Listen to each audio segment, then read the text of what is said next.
Welcome to the Phone Arena video review of the BlackBerry Curve 8520. The 8520 is a basic BlackBerry.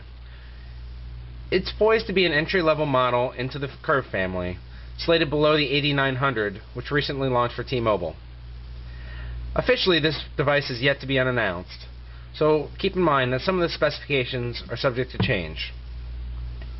There's really not a whole lot to say about the 8520 besides the design. The biggest feature is the optical trackpad. Instead of the typical trackball you find in the middle, you'll now find a little optical pad, and you simply run your finger over it. It's not too bad. It did take some getting used to, and we had to crank the sensitivity all the way up to 100 to be able to control it the way we liked. However, it's a cool little innovation, and given that the trackballs have problems, it's nice to see BlackBerry potentially addressing this issue. Other than that, it's a fairly typical BlackBerry. You have your full QWERTY keyboard down below, a 3.4-inch display, and the cluster of navigation keys in the middle.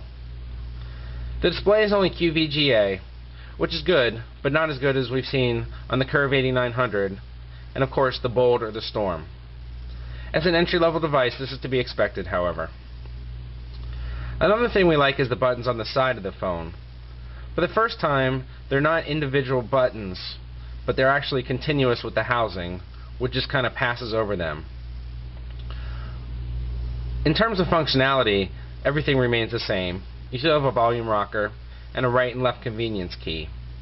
But it adds to a cooler look, we think, and it gives it a good feel. There's also a 3.5mm headset jack, which we've come to expect, and a micro USB charging and data port. The top features some nifty playback controls. You have play pause, which also doubles as a mute switch, and then track forward and track back. Obviously, they're going for the more consumer market with a multimedia friendly phone. The back of the phone is very simple. There is no mechanical latch, so the user simply pries the battery cover off. There is a micro SD slot, and up at the top there's a small 2-megapixel camera. There's no flash this time around, which is something we've grown accustomed to with BlackBerries.